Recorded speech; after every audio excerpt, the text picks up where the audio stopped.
भाई तू गुड़ मत खा, तो यह संभव नहीं है। तो मेरी बहनों को मैं कहना चाहूंगी, एक छोटा सा स्टोरी है बताना चाहूंगी। जय जोहर का नारा है, जय जोहर का नारा है, एक दिन उसके लिए ना नासिक है हम वास्तविक है, वास्तविक ही नहीं बल्कि इस देश के मूल मालिक है हम, वास्तविक ही नहीं बल्कि इस देश के मूल मालिक है हम। और आज हम यहाँ पर एकत्र हुए हैं तो जियो और जीने दो का मोटा हम साथ में लेके चलते हैं दोस्तों। इसलिए जो असामाजिक तत्व कहकर हमें कहते थे उन लोगों को मैं इस मंच के माध्यम से कहना चाहती हूँ कि ये जो जनता बैठी हुई जनमेदिनी बैठी हुई है वह असामाजिक तत्वों में नहीं है आती है, बल्कि यहाँ पर मेरे राजपूत भाई बैठे हुए हैं, यहाँ पर मेरे माइनॉरिटी भाई बैठे हुए हैं। बिल प्रदेश स्टेट की अगर हम मांग करते हैं तो इस स्टेट में जितने भी रहने वाले अलग अलग जाति धर्म के लोग हैं वो भी बिल प्रदेश की धरती में आते हैं और उनके साथ हम वही व्यवहार करते हैं जो हमारे पुरखे जिन्होंने हमारे पुरखों ने जो व्यवहार किया है वही व्यवहार हम आज करते हैं। सबसे पहले मैं सैल्यूट करना चाहूंगी भंवर दादा को, हमारे आधुनिक बिरसा मुंडा जिनको हम कहते हैं। उन्होंने सबसे पहले जब यह कारवां शुरू किया था ना 10-15 लोग थे, 20 हुए और महिला के नाम पे तो मैं अकेली ही थी, पता नहीं लोग मुझे क्या क्या दाने देते थे। इन बिल प्रदेश वाले लड़कों के सामने घूमती रहती है, फिर जब एंट्री होती है तो लोग कहते हैं बिल प्रदेश की शेरनी तो सीना फूलता है। दोस्तों हमारे जगदीश भाई पांडव जो शहीद हुए उनको मैं नमन करती हूँ। मानगढ़ की धरती के लिए जो वीर और वीरांगनाएं जो शहीद हुई है उनकी आत्मा को मैं नमन करती हूँ। सलीम भाई की आत्मा को मैं यहाँ से नमन करती हूँ। वो बंदा ढाबा की मालिक का बंदा हमारे पीछे से चला गया, बहुत तकलीफ होता है। जब हम उनके घर पे गए थे तो उनके घर वालों को ये नहीं पता था कि कोई आता है पाली से, कोई अजमेर से, और इनको ये पता नहीं था कि सलीम भाई ने इतना बड़ा कारवां कर दिया था खड़ा। तो उनका परिवार बहुत खुश होता है, जाना पड़ता है हर किसी को, तो एक दिन हम चले जाते हैं।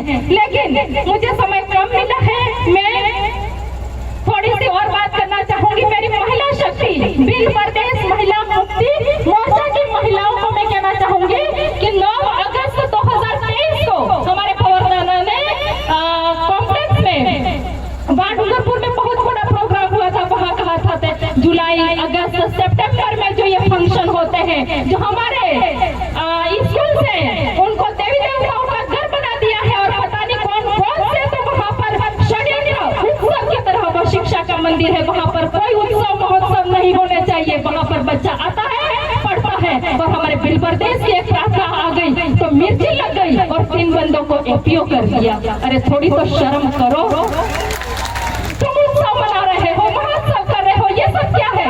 स्कूल में पता नहीं क्या क्या करते हो और बिल प्रदेश के नाम से तुमको इतनी मिर्ची लगती है, क्यों लगती है? तुमको नहीं लगनी चाहिए। और मिर्ची भी किसको लगती है? आदिवासी बंदे को मिर्ची लगती है। अरे थोड़ी तो शर्म कर मेरे भाई। अभी तो ये नौनिहाल इस देश के नौजवान, इस देश के ही नहीं दुनिया के नौजवान जाग गए हैं और बिल प्रदेश की मांग कर रहे हैं, तो तुमसे तो आके बहती गंगा में हाथ धो लेना चाहिए। अभी भी समय है मेरे भाई, अभी भी आ जा।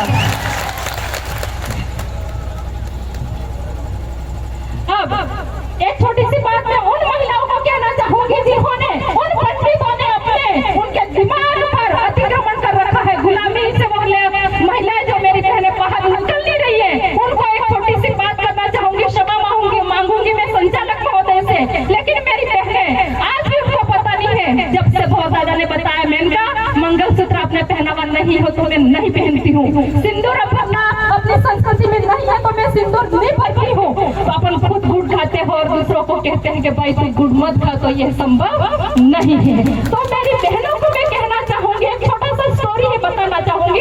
एक पंडित और पंडिताई थे, घर में कथा चल रही थी, तो मेरे जैसे एक अनभिज्ञ थी, वो चली गई तो उससे घर पे जाके जीत ली कि मुझे भी कथा करवानी है। घर वाले ने मान लिया, कथा करवाई। और कथा में क्या होता है, उस महिला को, आदिवासी महिला को कुछ भी नहीं मालूम था। जैसे पंडित ने कहा वहाँ पर ये चरणामृत डालो ओम स्वाहा, तो वो भी ऐसे बोलते हैं लेकिन कोई हरकत करते नहीं है। जैसे पंडित बोलता गया वैसे वो बहन करती गई। फिर पंडित को बहुत गुस्सा आया तो एक थप्पड़ उस आदमी को मार दी। तो वो तो था आदिवासी, उसने 2 थप्पड़ मारी। इसने 3 मारी तो उसको पूरा लाल चट कर दिया और ऐसे करते करते पूरे आंगन में चले गए। अब बेचारी वो मेरे जैसी औरत थी, वहां पर बैठी थी, उसको नहीं पता था क्या करना है। तो फिर वह कहती है कि कथा इतनी लंबी होगी, यूं मुझे पता होता तो मेरे घर का आंगन ही पंडाल जितना करती। गजब हो गया, उसकी मती मारी गई, जबरदस्ती उसके दिमाग को गुलाम बनाया गया था। फिर ये सब हो गया तो पंडित वहां से रवाना हो जाता है। फिर रही बात उसको वो देने की, पेटियां कहते हैं, पेटियां देने की। तो उस पंडित ने, उस आदमी ने कहा कि जा तो पंडित ने आपने पेटुआ लिया। तो औरत कहती आप ही जाओ। तो वह कहता नहीं तू जा। बेचारी को कुछ भी अता पता नहीं था और पंडित के पास में गई वो पेटियां लेने के लिए। तो पंडित ने 2 लाठियां मारी, लेकिन वो अक्कल की मती की मारी हुई बहन मेरी वहां पे खड़ी रही और उसने सोचा कि ये भी विधि का एक हिस्सा होगा और 2 लाठियां खा के खड़ी रही। फिर वो जो पोटला था चावल कुमकुम घी पूरा दे के वापस आई और घर पे उसके हस्बैंड ने पूछा कि भाई तू पिट्ठू आली अब्जी त्याने केजू हाँ पिट्ठू ते आली अब्जी पण कथा करते वधार को पिट्ठू पड़जू।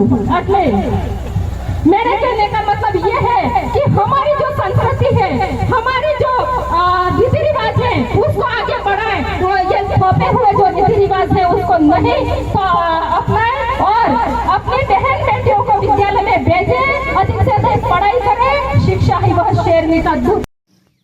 भारत आदिवासी पार्टी की खबर देखना चाहते हो और अभी तक इस चैनल को सब्सक्राइब नहीं किया तो सब्सक्राइब कर लीजिएगा और ये घंटी इसे ऑन करके रखिएगा। यह चैनल भारत आदिवासी पार्टी का और मैं मीडिया प्रभारी भारत आदिवासी पार्टी की।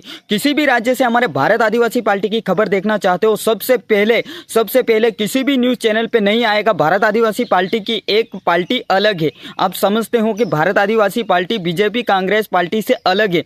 वो खबर तो हर जगह आ सकती है कि बीजेपी और कांग्रेस पार्टी की खबर हर न्यूज़ चैनल पे आ सकती, पर भारत आदिवासी पार्टी की हर खबर न्यूज़ चैनल पे नहीं आएगी। सबसे पहले इधर से उधर आएगी। तो ये चैनल भारत आदिवासी पार्टी का ही है। तो अभी तक इस चैनल को सब्सक्राइब नहीं किया तो प्लीज़ इस चैनल को सब्सक्राइब कर लीजिएगा। मैं मीडिया प्रभारी भारत आदिवासी पार्टी की खबर हर टाइम किसी भी कंडीशन में आपको सबसे पहले इस चैनल के माध्यम से देखने को मिलेगा।